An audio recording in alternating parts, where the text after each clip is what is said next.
Hello, everyone, and welcome back to the Empower podcast. We have our guest, Susan, here. Hi, Susan. Hi. And Susan, where are you coming to us from? I am coming to you from lovely Tierra Verde, Florida, from the Elite Healthcare Group.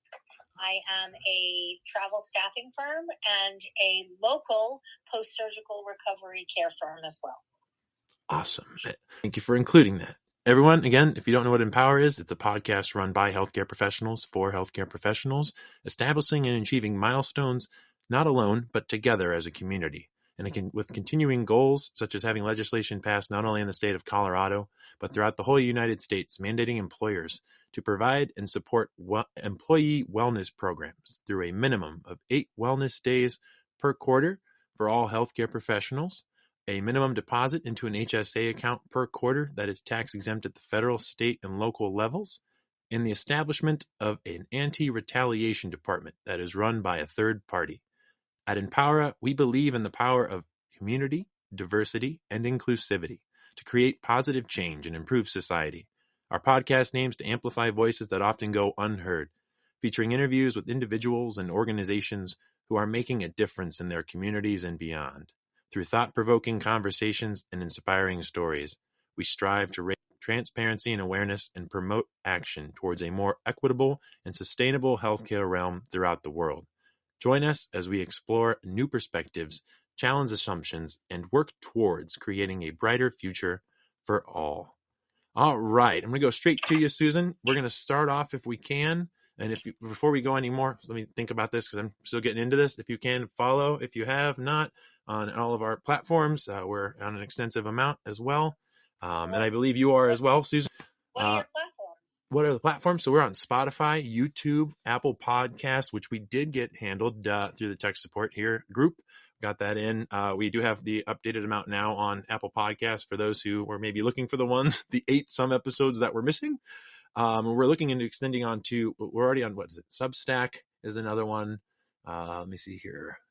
Is it Pin? It's something Pin. I know it's Pin something. Pinterest? No, we're not on Pinterest. I have to look into Pinterest. Thank you for offering that. Look into Pinterest. I would love to look into Pinterest. Thank you for that offering. I post a lot of good stuff on Pinterest. All right, everybody. So sit back, be yourself no matter what, and get ready to be empowered. All right, Susan. Yes, this is the part for the big community. Thank you.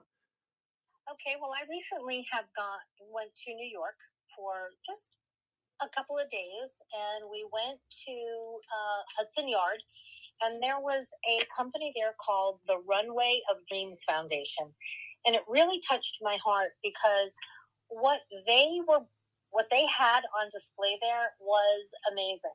It was actual clothing, and it was from places like Victoria's Secrets, Tommy Hilfiger. But what was amazing about it was all these clothes were for people either handicapped or aging, where if you looked at them dressed, you would never know that the buttons were all magnets, that the bras were magnets. It was amazing. It was something I've never seen. And I wanted to thank them and let them know that is so important, because one of the most important things for people as they get older or as they age with a handicap is their loss of their independence. Oh, my goodness. And when I tell you, I was just like, oh, my God, this is amazing. They had intimate, clothing. Yeah. Yeah, it was amazing. I want to offer this. I think even in my past assignment right before it hit, I learned a lot about the still integration of sexual health within healthcare. And I look at life as a set of knobs on a wall, and it's amazing to see the introductions and the influences that can have on the patient experience. And I saw positive, depending on how that looks for everybody else. I had heard and spoke with a patient who had positive experiences with the integration of it into their actual experience, right? Within the bedside. But yeah, and regardless of age, regardless of any of that, right, regardless, the knob does not get turned down. You're still pulse, regardless. Like, wow. And just because, you lose your independence when you get older and stuff, but people who are younger and they're using a walker or a wheelchair, they have already lost a certain part of their independence.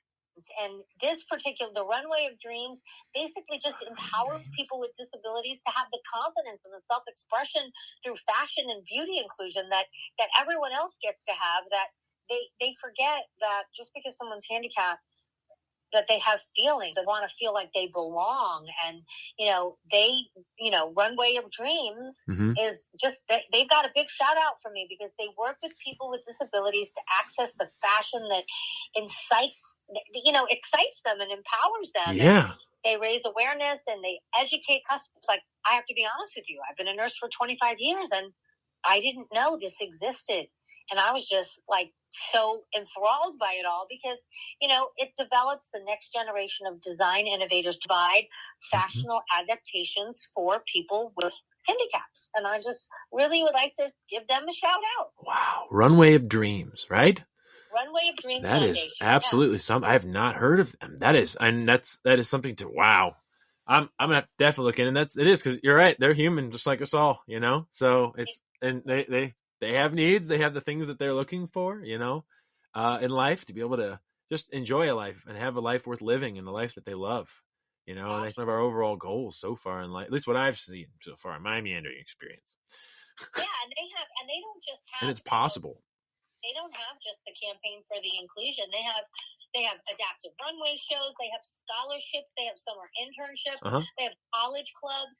So they are, on the forefront of helping people who are aging or handicapped really still feeling like they're them in their own skin and they're not losing who they are. And it's still out there.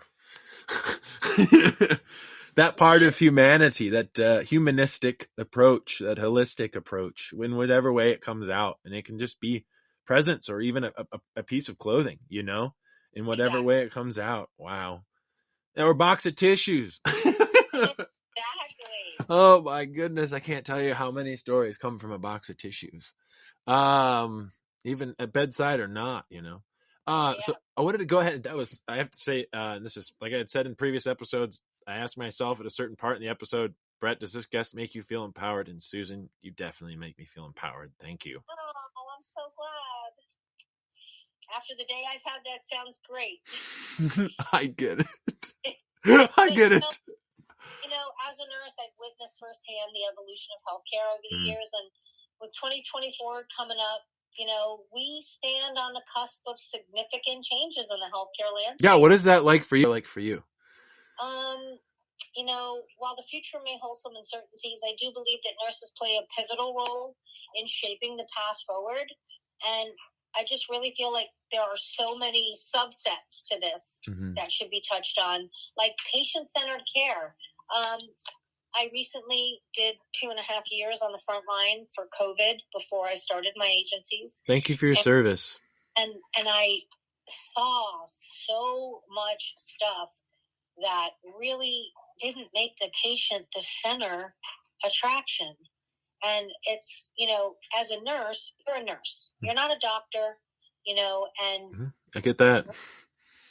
When you see that patient for the first time, that patient, you're doing your head to toe assessment. You're getting to know them. You're almost a detective. And I found that doctors are not what they used to be. They don't come in and see the patient. They don't validate the person's concerns. They just, you go in and see the patient, and then an hour goes by and your patient is like, hey, is the doctor coming in to see me? And then you go and you talk to the doctor, and the doctor's like, oh, well, yeah, I'm waiting for the labs. And it's become so impersonal. And I think that's a growing trend between, for doctors and nurse practitioners, and they're not involving the patient in the decision-making process. They're not respecting their preferences. We have to start tailoring care plans to meet individual needs. And nurses play a pivotal role in that because we are the first people that make the patient feel heard and valued and empowered in their healthcare journey. So Absolutely. We've got to get somebody else on board with that.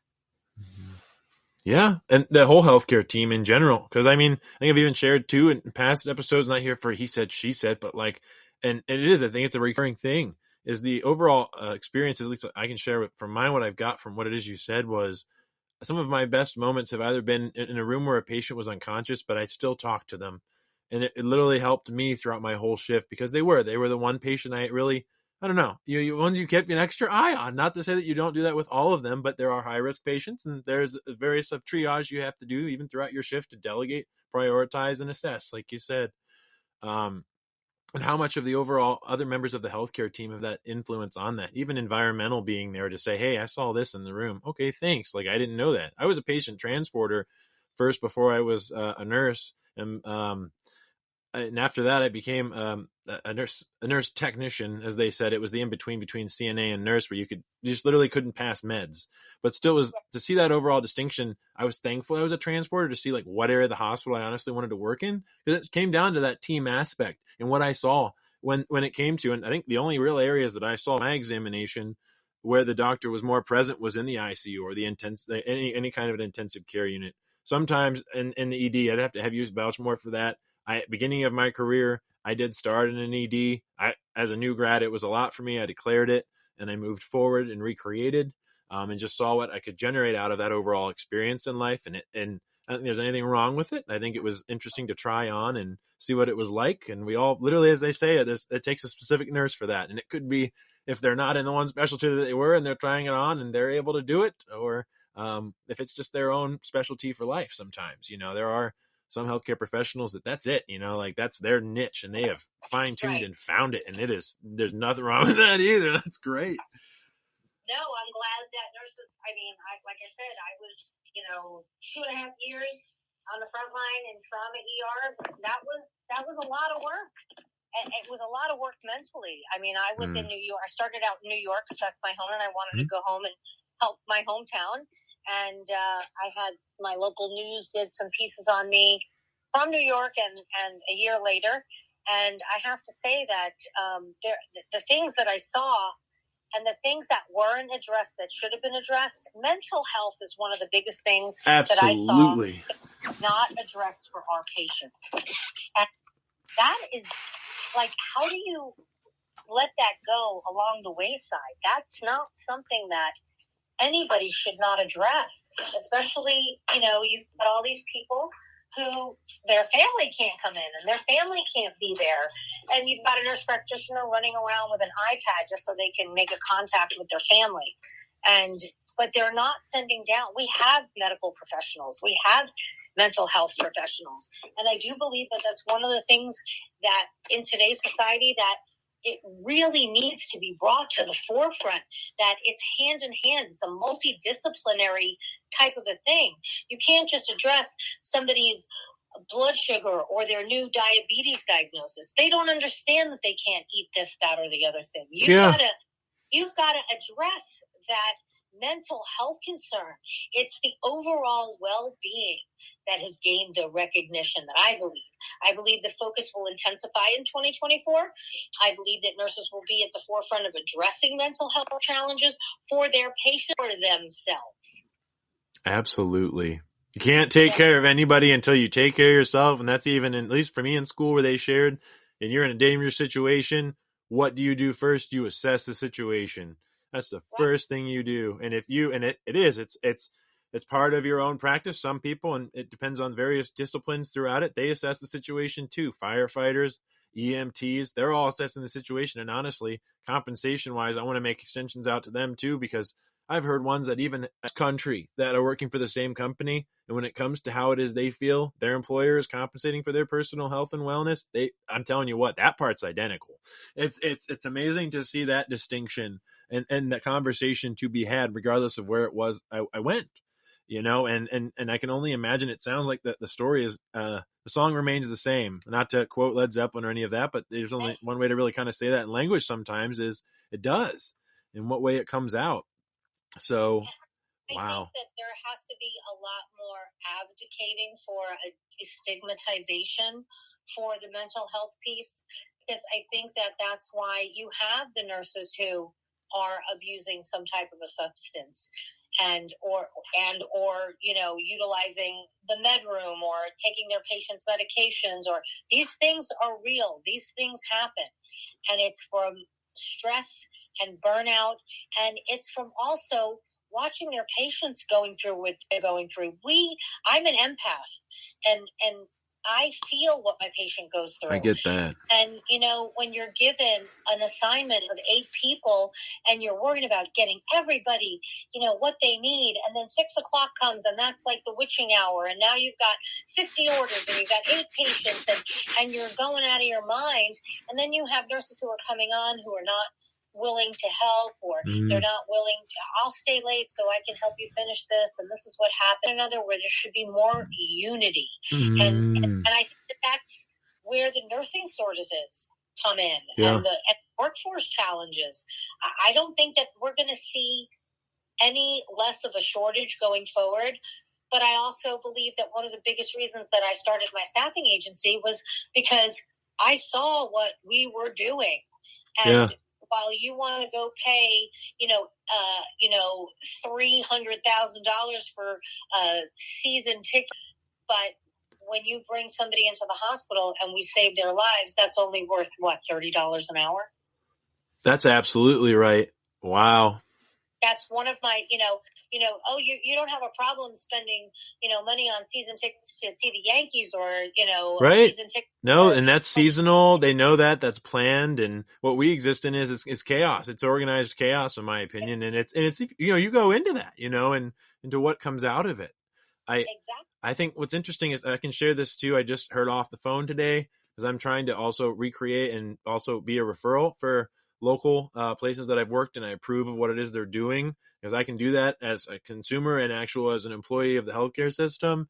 And it turns out, if I can share, the HR representative I spoke to, I'm not going to say where, I can say that they're in the state of Colorado, and they had shared for referrals, it's mandated to be full-time to give a referral now.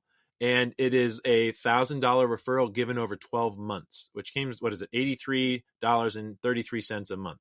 I did the math. And that's a referral for what, Brett? That's for a full-time staff nurse, even if it's out of you and just your own network. And it turns out I am PRN at this facility. I'm PRN at 2 facilities right now in different states because I'm able to. I have reciprocity. I'm inventing the possibility of being a better friend and a better uncle.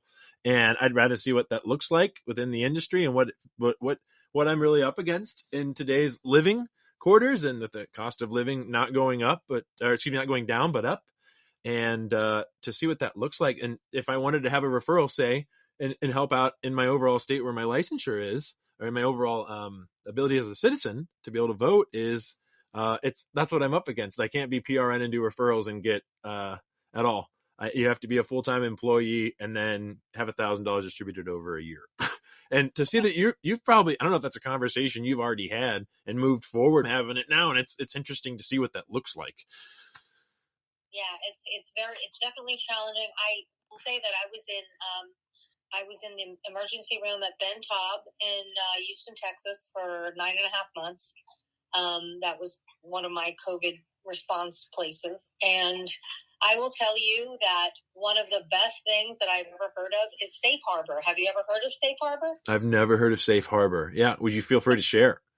Yeah, well, Safe Harbor is a nursing peer review process that a nurse can initiate when being asked to engage in an assignment or conduct that a nurse believes in good faith would potentially result in a violation of the Nursing Practice Act or the Board of Texas. So basically, if, let's say, you got a contract in Houston, and it's notorious that, agency nurses get the heavier assignment or the more absolutely assignment. And that's fine because they think, oh, well, you're making the big bucks, so this is what there's I'm sorry, my own terms, if I can interject, I see it as a form of discrimination. That's actually what I told the HR representative today when I spoke with him. I said, nothing wrong here, nothing towards you, towards your guys' overall business and mission statement. This is what I do have to say.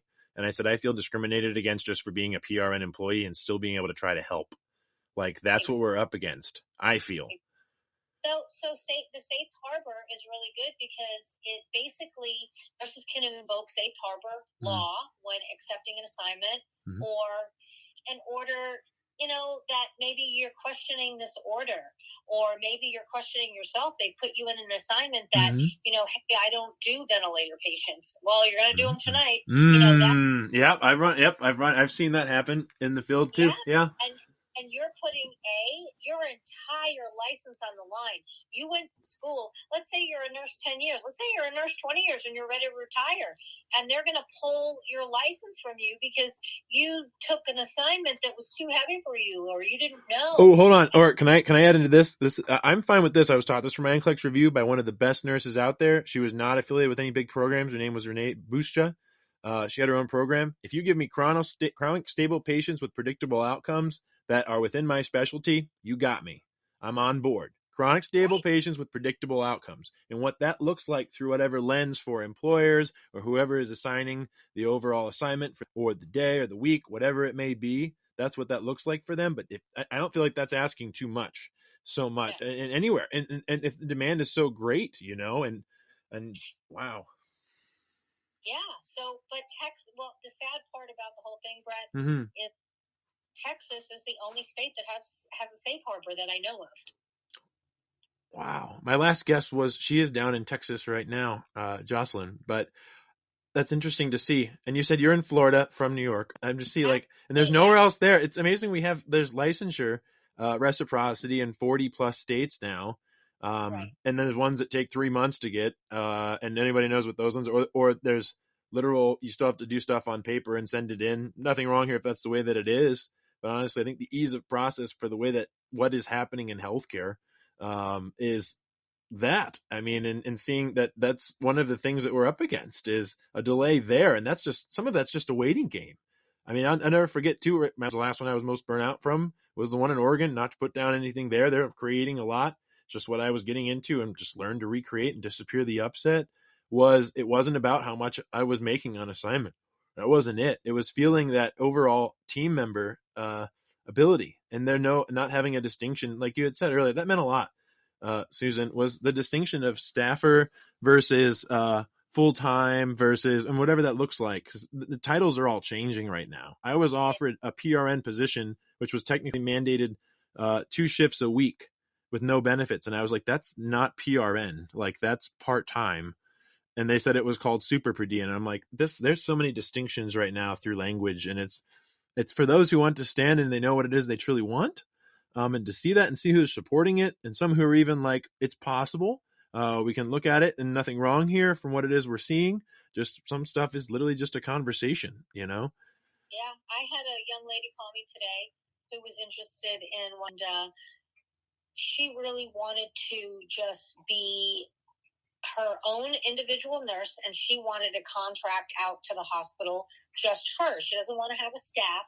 She just wants to be able to cut out the middleman. And unfortunately, the laws, the rules, the regulations, the general liability will put you in the poorhouse before you can even get a hospital to look at you. Can you share where she's at? Did you know what that looks like for? She's in Florida. She's in Florida. As well. Okay. All right. And I get people all the time asking me for Florida assignments. And you know what? They don't pay nurses here. When I first started my business, I started sending nurses to surgery centers. And I was paying my nurses $62 an hour. And I'm going to be frank with you. My bill rate was $89 an hour. Now, there's a really small difference between 62 and 89. Oh, absolutely. And people say, well, why are you paying your nurses more than you make? And I'm like, because they deserve it. And want to work because that's money that they can survive on. And I don't want nurses to survive. I want nurses to be able to go out and buy something that they want to buy because they want to buy it, not because, oh, well, it's not in my budget and I don't make enough money. Again, I'm going to go back to Major League Baseball, football, hockey. Yeah. Hey, how about this one? Food or diapers? Having to pick between that distinction, like that's something even to create too. I mean, there's other taxes that exist and things that come up. I'll throw out too. I mean, I have family, and I understanding stepping into just being an uncle and what it is I'm creating in life too is that there's other taxes that are out there just for, like, there's what's called the pink tax. I remember hearing about that, and I was like, oh. Like, that's another thing to look at too, not to mention what people are creating in life and what they want to be able to generate, and seeing that, I mean, it seems as if, and I've declared it, I did it yesterday when I was on Twitter in a space, that it's broken. Like, let's go ahead and look and recreate and fix it. Like, we get that that's the way that it is. That's the integrity of it right now. There's possibility that we can be generating out of this, but let's declare it. Let's raise transparency and awareness. So it's not like, let's run and hide. as to what's happening. And why, when you make a right-hand turn, you're supposed to put your right-hand blinker on. So why would the Safe Harbor Act only be for New Mexico and Texas? Everyone should have the ability to come to a house supervisor or a charge nurse and say, I don't feel safe with this assignment. It's too heavy, or you're floating me from the ER. I'm not an ICU nurse. I'm not a NICU nurse. There are ways to be able to safeguard, but it's been my experience in putting nurses in travel contract positions and being a nurse myself that no one is worried about the aftermath or the wake that you're going to leave that nurse in when she's in an assignment that she doesn't feel safe in. And as we step into 2024, I do believe nurses will continue to be the heart and soul of healthcare. Our role is evolving, and we're poised to contribute specifically to the future of patient care by embracing technology, advocating for our patients, expanding our scope of practice, and addressing workforce challenges. Everybody wants to throw those challenges under the rug and blame the travel nurse. I tried to put a nurse on an assignment the other day, and she said, where is it? And I said, Wilmington, North Carolina. She said, I have to be honest with you, that particular place is a dumpster fire. Mm-hmm. And they want to pay nurses $2,100 for 312s. 312s is great. 2,100 is great if your ratio is 3 or 4 to 1, but not 8. Yeah. It's just, Or even having someone, and this is the distinction, is when you have a sitter and being able to have a sitter there if the patient does need that temporarily. I've run into that. I ran into that working rehab in Oregon. And you shared Florida. That's one of the assignments I actually took first. I was about to take first before going to Oregon, and then I looked into what it is I really wanted out of my life and what I could get and create from that. But wow. Safe Harbor. I was in Oregon. I'll have to make sure to drop that info. I love Oregon because it was a 3-to-1 ratio in the ER. Wow. And, it's like, oh, wow, this is wonderful. Hold on. I have a question for you. You said 3-to-1. How many beds were there additional? So I had this distinction that I learned when I was at the clinic when I was there first was, okay, you had that as your assignment. Then how many additional beds were in the hall? And see, in Coos Bay, Oregon, there were no gurneys in the hall. Okay. That's a distinction. I just wanted to throw that in there because I was up against that through that experience that I had. And they were also in the stroke certification window. So I know that at that time, that was pre-COVID, but wow. Yeah, but during COVID, it was great. It was, having being at a level 1, a level 2, a level 3 trauma center and still being able to have a low patient ratio it was amazing because you can really give those 3 patients everything they need. One of my biggest pet peeves, I did a contract before I went to Oregon here in Bradenton, Florida. Mm-hmm. I won't mention the hospital. Yeah, I've seen that available online. That city I did not feel safe, and we used to, and this was in New York as well. There was they would bring these big dietary trays, and I would watch this food sit there for hours. And then they would take the whole thing and they would bring the lunch one. And nobody ever had the time or desire. I did. But nutrition is such a large part. Absolutely. For the elderly patient or the really young patient, get them an ice pop, get them an apple.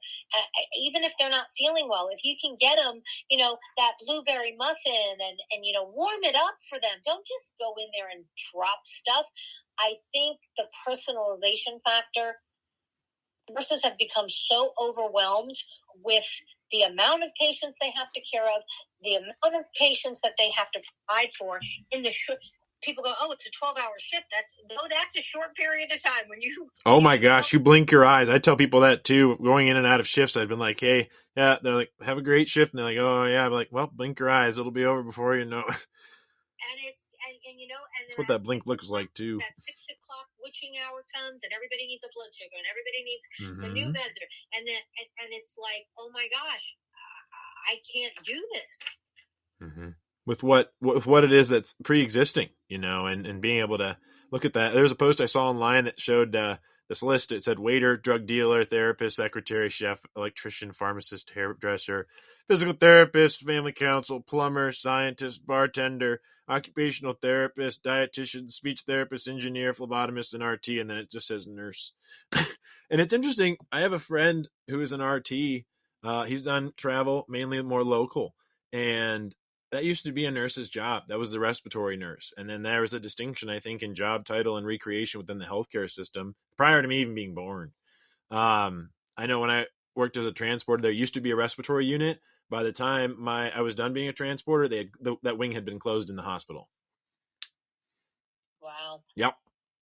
There's a lot happening in healthcare, but and it's happening so quick, and its own integration is, I think, one to behold. And being able to be a part of and to raise transparency and awareness in areas where it seems that isn't a conversation, because that's honestly, I think, what it is, or at least a conversation to be had together, and to be able to share whatever it is that's happening, because sharing, honestly, is, I think, how we all win in the end. Wow. Yeah. We're coming up to an election year, so you're dealing with, tort reform, Medicaid reform. Everybody's trying to take money out of everybody else's pocket. Drug price transparency, the issue of the high-priced prescription drugs remains a concern for many Americans. I, for one, don't have health care. And I do believe that, Republicans are likely to support policies that increase transparency in drug pricing, allowing patients to make more informed choices.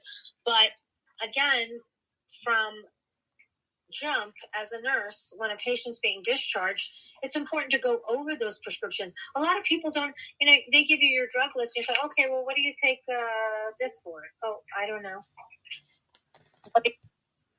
Oh, you're on Plavix. Oh, I don't know what that is. And these are really serious issues.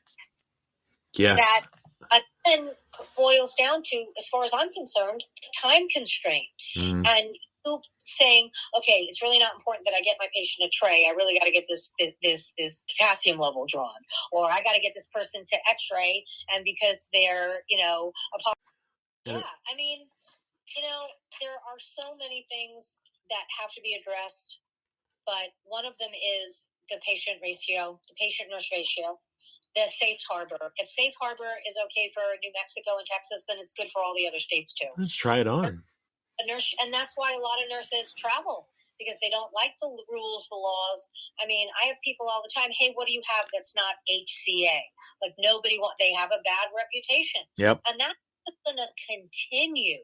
That I don't see that changing, because people are more worried about the cost than the actual nurse that is filling the role that they need.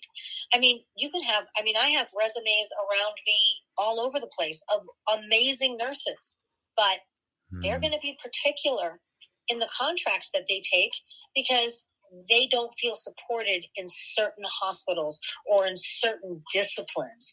And I don't know what the answer is. I think I have a girlfriend who is tackling nursing from a different perspective now. Yeah. She wants to tackle nursing from a wellness perspective. Let's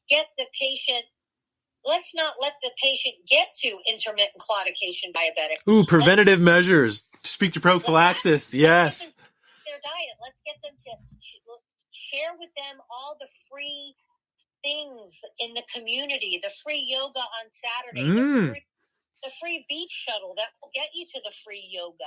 Like, let's get them moving and get them eating the correct foods, and they won't have to be on all these medications. So that's where she's tackling this industry. She's a healthcare warrior, and she has a master's degree, and she's owned a home health agency, Comfort Keepers. Charlotte Jones, she's amazing. And she's trying to get the industry to change the way it looks at the patient. Let's look at the patient from a holistic wellness perspective, and let's not get them to the point that they need open heart surgery because of their habits. Teaching is so important in the nursing industry. But again, Brett, Who's got the time you've got 8 patients. Absolutely. You've got Yes. the incontinent one. You've got the one on you got a TERP who is a failed TERP in the ER, and you're A in high that risk room for in fall 40 too, minutes. by the way. They're a high risk for fall. Let's add that in. Right. Yeah. So, I mean, it's like, they tell you, oh, you have to critical think and you have to prioritize. Well, you can be set up for success too. You're setting us up for failure from the minute we take reports. Absolutely. So where the answer is they've got to start paying attention to the fact that we will go in and do our job that we've been trained to do for 10, 12, 25 years like myself. But we're not going to go in there and get our heads handed to us on a daily basis and be told, oh, well, we're decreasing your rate this week. Oh, well, yeah, I know that the contract was this, that. While they're pulling wound care off the floor. I've had that one too. They literally had wound care there for like a couple different patients if they had them, and then they brought it and they phased it out. Like wound care was there and wound care was not. That's an overall relationship I'm seeing too. I wanted to throw that in from what it is you're saying because that can happen simultaneously. Yeah, your rate's getting dropped. Oh yeah, we don't have wound care. Oh yeah, and by the way, they're closing this other wing. I know there was when I was out in Oregon, there was another nurse who posted recently. They closed. So where I was at, they actually closed the overall ED there and the overall building right after I had left that assignment. It was very and they floated me down to their observation unit in the ED. And I have a rehab background mainly. And then the other nurse who I heard this from, she has a psych and behavioral health background, and she had gotten floated down to the other, which became their newer healthcare facility. They're also observation unit too, and she got floated mainly where she had told for her past assignment. She also went full time. There's a distinction there, but still, that's just one of the things that we're up against. Is there's the closures, there's the change, the modifications that's going on as well in healthcare, and what that looks like. The overall relationship of healthcare professional to patient, and then also patient to community and wellness and personal wellness and promotion versus I guess becoming back as a frequent flyer. I mean, there's the distinction there. I know I've seen online that's just out there, and this is my own. What I've found is they say what is a cured patient is a lost customer, and there's a distinction to be had there too. I think, and this is what I've just found throughout my browsing too, is there's projections that humans may live to be 120, and that we may be able to work until we're 120. And someone even commented on it, and they said like, well, can we make dogs live longer? Like, and it was interesting to see what everybody was more into that than they were into the overall post. But it's interesting to be a part of that at the same time too. Like there's just quite a bit happening in healthcare, and to see the biggest thing for me is, if I can share this with you too, is was there was a hold. There's actually a hiring hold and with hiring even for remote or telehealth, and I think that's where it made a real difference. Although we were trying it out and trying it on during COVID, I think it made a real difference generationally, and I think it's really quite something to speak generationally. I spoke with someone yesterday, close in my social structure, and they had shared. I mean, because I had said to them, how would you like to be referred? There's a term boomer out there, and I'm like, I don't like that if that's derogatory towards you. But I said we have to have some kind of classification, otherwise that's how we can help one another. I think is being able to see those. I mean, we all are human, cool, but like it has a different neural network. They have a different history. They have other things that can be addressed that could even probably be at the lower level that has a physiologic response. I'm not here. I don't have a whole lot of research with that. It's just what I've seen and been up against. That there's things that happen in the body that can be as a result of things that are being put on hold, and you have the connection of the mind and the body, and that overall influences to everybody else in your own community that you're giving back to, and whether nursing or not. Absolutely. And there's so many other techniques, guided imagery. And one of my favorite authors is Dr. Joe Dispenza, Breaking the Habit of Being Yourself. Let's try to tackle this from a different perspective. Mind over body wellness. And I don't think that we are there yet. I think we're heading in that direction where we can use telehealth and get ideas. Nurses have great ideas for, people, well, I don't know what to eat. I mean, right there in the kitchen, that's where it should begin. That's where a lot of problems begin for the elderly.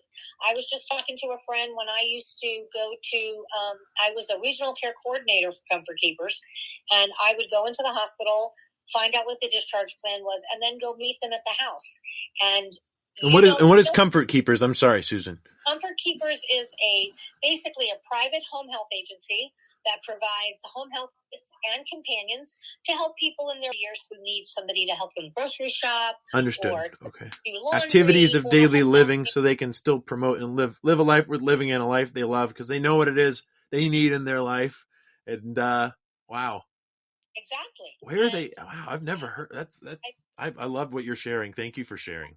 And when you go to somebody's house and you see, they're like, they've got this cute little house, and they don't realize that the rug over there in the corner that's curled up is something. Ooh, yeah. Or the teacup poodle. The teacup poodle is a high risk for a fall, right? Or the 9-foot oxygen tubing, or this pack of cigarettes for the same person. Like.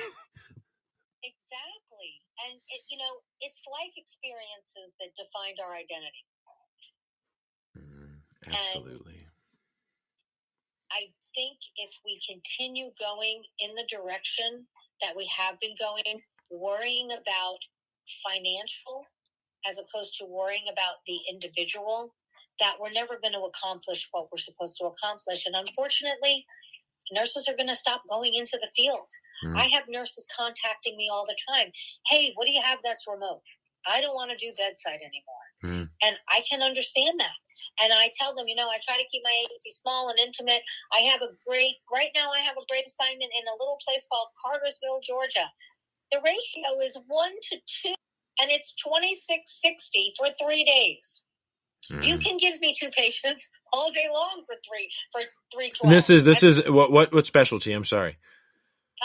It was ER. ER, got it. Okay, $26.60. Yeah, but it's a little small. I guess I've never even heard of Cartersville. Hey, but, yeah, when you look, you'd be surprised. I'm looking at the overall, from what I'm getting from you, and I thank you for sharing that. For people to know up to date what we're kind of up against rate rise, is to see what areas of and just throughout the United States too, where healthcare is and the integration and what the availability is and what that looks like and what hours are, and if it's literally allotted and set up. We talked about being set up for success for our shifts, but being able to have citizens and community set up as well for success in availability for timely and quality care, which I think isn't asking a whole lot, but it depends on what that looks like for the receiving end of that, and what we can actually generate out of that. I mean, even within my social structure too, I've had them share, because not everybody that I know lives in an area that's a big city or a suburb. They're in a remote area, or they want to live in a smaller town with one actual street light. That's still something out there. Yeah, I also have an ICU position that's a 2 to 1 in the same state in Georgia. You've got some good paying assignments that are concerned with the ratio, and then you've got other ones that are just like, wow, I won't even offer a nurse. There are, I get my contracts from a vendor management system, and I try to put people in jobs. But I have to be honest with you. There are just jobs that I am not going to insult my nurses with. I'm not going to do it. Yeah. No, and I've been on the receiving end of those, and I'm surprised how many times I pick up the phone, and I know I'm not the only one that have heard that and stayed on the phone for that, even though they've bared through it, knowing, there's potential possibility, but it's running to the point for me now, from I can share, and from what I've heard from other healthcare professionals who've decided to just share with me, is there's no real change with some of them. Like you'd mentioned too, some people have certain relationships with healthcare organizations, and some have relationships within the industry if you've been a part of it and you see whatever it is. And that's distinctions and perspective on what people really want to get out of life. And what it is. I think it speaks volumes too as to what the community looks like, even from someone who's not from that state. Or from that area of the world, because I know there's even nurses who are coming over from other areas of the world. We had a past guest that was on here that had shared her overall influence with nurses from the Philippines and their overall integration, not only that within the country, but then also at the staff, traveler, and agency level. And that's a whole other distinction too. An attorney from LinkedIn reached out to me and asked me if I was interested. Kay is her name. Sorry, that's the episode. For those wanting to look, Kay is the episode that shared that. I had recently gotten a call from an attorney from LinkedIn, and he wanted to know if I was interested in having, sponsoring nurses coming over from the Philippines. And, I have mixed emotions about that. While we're in a crunch and we still have a nursing shortage, they don't want to pay us what we're worth, but they'll spend $20,000, $30,000 to sponsor a nurse from the Philippines and pay them menially, and they'll come here because they want to be in our country. Absolutely. I have a close friend who's literally grew up in the Philippines, and I had mentioned we came into a conversation of money, and that's just a conversation like many in life. And to hear his relationship with it throughout his life, even when I was in Oregon, worked with a nurse, a night nurse, we developed a good friendship on the side as well, but not to the point where there was any issue with overall performance in the workplace. But he had shared too his overall influence and relationship with money growing up, and that made a real difference to me. And just being able to have that conversation and perspective that we have here is to worth, and to either you learn your worth or someone else will tell you what it is, and to hear how that appeared all over the world, and to see what it looked like, and that they wanted to share and talk about it. Because you're right, it is quite something to have that as a situation. Not to say that there is a demand for sure, and to see that there's support for that, nothing wrong here with that. Honestly, it'd be great to do that not only from that area of the world, but let's look all together. I think people are universal throughout the world from what I've seen. Humans are. So I think that at this point where we are is there's a small group of nurses who still think we're in the pandemic, and they want to make that $181 a month, or a week rather, or an hour. And you know what? I don't have a problem with that mindset, but I also believe that $30 an hour is not where we're at. $181 is not where we're at. yeah, but no, nurses, yeah, health, not just nurses, healthcare professionals. Doctors go to school to be doctors to become plastic surgeons because it's a cash business, and they don't want to be bothered with all the tort reform and the Medicare and the Medicaid and what they're going to pay and all the high insurance rates, and they don't get paid anyway. So, you've got your nurses that are like, yep, I'm not taking that assignment, I'm not taking that contract, and they'll hold out for something that's better. And there are I have some $4,000 a week contracts, but they're few and far between. We've got to come down to, instead of saying, oh, Congress is coming down on what travel nurses can make. What? If I go to school to be a plastic surgeon, I should not be regulated as to what I charge my patients. If I go to school to be a hairdresser, I should not be regulated on what I charge my clients. I don't know what the solution is, but we've got to come to one, or we're going to be in more trouble than we are now. Yeah, and it could easily be a conversation, and that's what a lot of history, depending on what some people have taken on to the word history, has been, because it's not just been from one side of existence. It's been the influence of all humans and what's come out of that. And wow, yeah, exactly. Mm-hmm. But stepping into 2024, we will still be the heart and soul of healthcare, because I think that's why nurses go into it. I think we're going to be having to really embrace technology, advocate for our patients, expanding office, addressing workforce challenges. Nurses can help shape where healthcare is going, the landscape, and prioritize quality, accessibility, patient-centered focus. The road ahead is going to be challenging, no doubt. But as nurses, I think we're prepared to face it with what we've always went into the business for: the dedication, the compassion, and the commitment to the well-being of those that we serve. Yep. Wow. And the promotion of their overall quality of life. What even a comb can do for somebody, or what a box of tissues can do for somebody. And it's not. I haven't. It kills me when I walk into a room and someone says, "Oh my God, I haven't eaten all day," and I'm like, "Wow." Yep. And then you go outside and you see this cart of wasted food that's been sitting there from 7 a.m. and it's now noon, and no one gave anybody.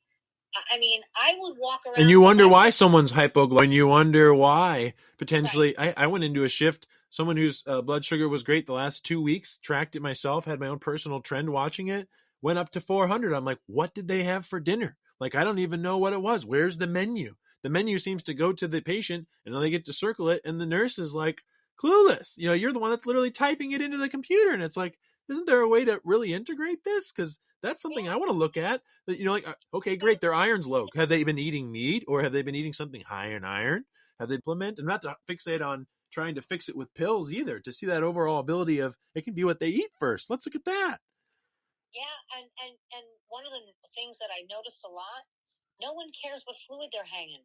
You don't put LR up on a diabetic. Hello. Oof. Yep. Then you do a blood sugar and you're like, wait a minute, I have had this person for 3 days and they didn't have a blood sugar. Yeah. I had to call on that patient. They ended up going up to 430. No symptoms. She said she was fine. Was with it, conscious. Called the doctor. Eight units, and yeah.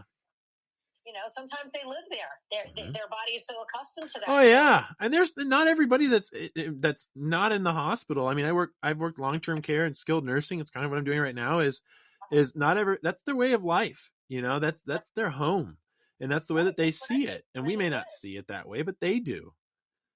Exactly. That's where their body has grown accustomed.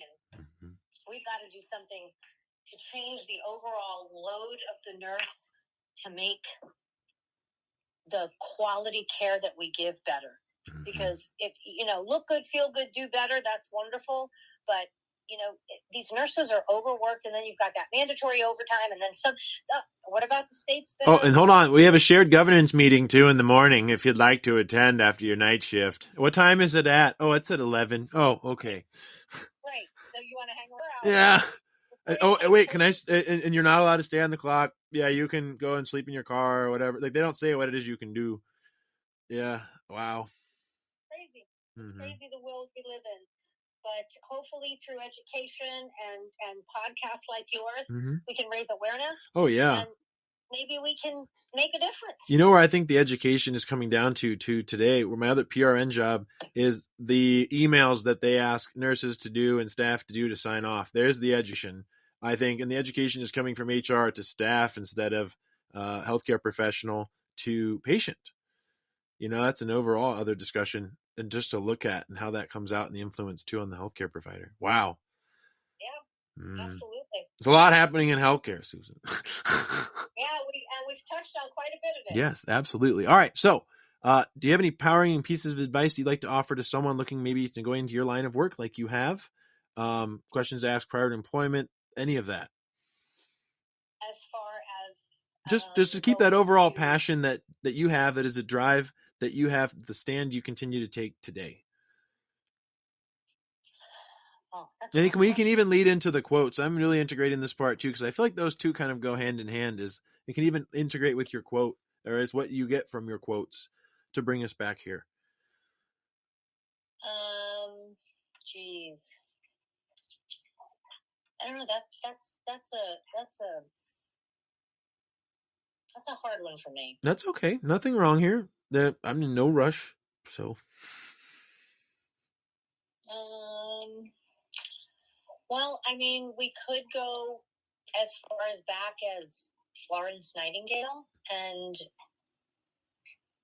mankind must make heaven before we can go to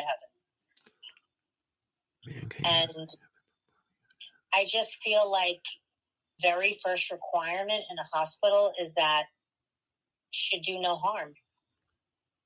Do the sick no harm. And we are, as nurse managers and directors and people of stature who are above us, the nurse manager, the house supervisor, let me see what I'm trying to say here. They have to help us integrate the correct care for the patient. We can't do it on our own. Oh, the TV just turned on by itself. Nothing wrong here. You're right. We cannot, and I don't want to do it on my own. Do you want to do it on your own? No, I don't want to do it by myself. Right. At least we have those declarations out there. I mean, there are so many patients out there that really do really need better care. And if you've got supervisors telling us that, well, I'm sorry, we don't have an aide, or I'm sorry, we don't have this. I mean, I remember when I first got my nursing license and I was living in New Jersey. And one of my first assignments as a travel nurse was 12 patients. Oh, and by the way, we don't have a CNA today. We don't have a CNA. Or they called off, or I'm like, okay. Like an hour ago, or like the at the last minute. Mm-hmm. You know, and it's unfortunately, we're never really, one of Florence Nightingale's quotes, never let us never consider ourselves finished nurses. We must be learning all of our lives. And, you know, the education, I mean, you know, they do this mandatory when you get your license and, you know, doing education things. And that is just, I mean, nobody really wants to do it, and they just pick any answer, and you're really not learning from it. There's got to be more hands-on programs that we can take that aren't the standard. Why are they making us take OSHA every 2 years? We know infection control. You know, it shouldn't be. We should be able to take continuing education that makes us more knowledgeable about and all these new diseases that are coming up now that have been, I don't know, precursor was COVID. I don't know. There's a lot of things that we really need to be educated about that are not OSHA, that are not HIPAA, that those haven't changed. It's like when a nurse goes back for, let's say, her master's degree. Oh, well, your anatomy and physiology course is over 10 years old, so you're going to have to take it again. When that was posed to me, I said, why did the heart move? Did it pack its bags and move to a different part of the body? I mean, it's like, really? Wow.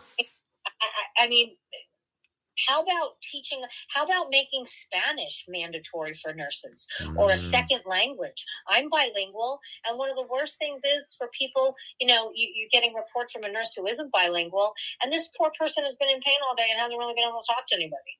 How many things that we don't focus on as caregivers or as supervisors or people in managerial positions in the field? Wow. Or even having them available to do that. I think, you know, we talked about nurses having more duties given onto them, even upper management too. I think even in a long-term care facility, and I think we see that with the generation that's retiring now, is their overall influence on healthcare. They influenced everything else before: music, fashion, food, all that.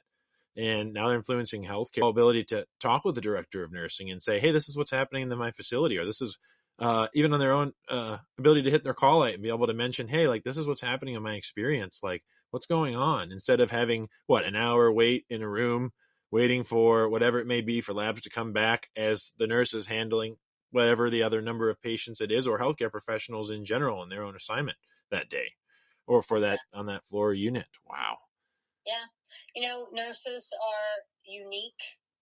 Nurses are kind of people. We have an insatiable need to care for others, which is both our greatest strength and our most fatal flaw, because we get to a point where we feel like we can't do enough. It's 6 o'clock. I still got to do this, and then you lay in your bed when you go home and, oh, did I forget to change that IV bag? Oh, did I tell her this? Or, oh my gosh, the floods after you're laying down. Our job. Yeah. You're literally self-auditing right before bed. Oh my God, did I do this? Oh, did I do that? But, you know, we never should let ourselves feel like we're done. There's always more continuing education. There's always a way to learn more, see more, do more. And we do it for our patients. And when you get to a point where you don't want to do it anymore, then you shouldn't. Like I tell people all the time, if you can't work with animals, then go work at Walmart and put cans on a shelf, because you don't have to be empathic to do that. To a point where you can't do it anymore, then it's time to either go into, you know, administration, which maybe you should go into administration because that's where you can make a difference. Yeah, if that's the relationship, if someone's in for that, absolutely. I mean, the overall ability for that, and inclusions into moving up within your own job title, wherever that is and whatever that looks like. Yeah, absolutely. I think Maya Angelou is one of my favorites. Oh my gosh, Maya, please, yes. And I think something where she said something to the effect that as a nurse, we have the opportunity to heal the mind, soul, and heart and body of our patients, but they may forget your name, but they're never going to forget how you made them feel. And when you can't make your patient feel important, cared for, not rushed, or alive, exactly, or alive. When did nurses? I mean, when did the industry become so callous? I remember when I first from 7th grade to 12th grade. My grandmother was a candy striper. That is still a title out there. Yeah. I still have my little candy. Oh my gosh. And I still fit in it. Thank you very much. But it's all like, it was. I felt privileged to fill people's water buckets and to read to them and to get them a yogurt. And we have to go back to the basics when it comes to, because without the patient, we don't have a job. But without people recognizing that what we truly do every day is a miracle, then we're never going to get where we need to be in medicine. Oh my gosh. Absolutely. All right, Susan. So I was going to offer, and we're going to come to a close here. Wanted to mention, just very thankful that you've come on and share what it is you wanted to share. Through what I had through the creation of Empower, I didn't do it alone, first of all. I have the overall Empower committee, but it's amazing to see what's come out of it. And you're one of the first guests that I've had on here to really, not to say it, nothing wrong with any other guests. Everyone has their own fingerprint that they bring to Empower, I feel, and to be able to talk about such topics that are to be talked about and to really say what it is that's happening in healthcare and your overall sharing and the influence that it's had, not only to me today, but I can only imagine for future viewers, what that will look like, and to know that there is a space for that. And it's one of the reasons why Empower was created. It's not the end all be all. No one size fits all. But yeah, thank you. Absolutely. Thank you for having me. All right, everyone. If you go ahead, again, if you can subscribe, like, and comment, any kind of feedback, again, you can email us at the Empower email. That's the word empower and then the letter A at the end. Made it feminine because I exist in a female-dominated profession at proton.me, EMPOWERA 1 at proton.me. Thank you, Susan. Thank you. All right. Bye-bye.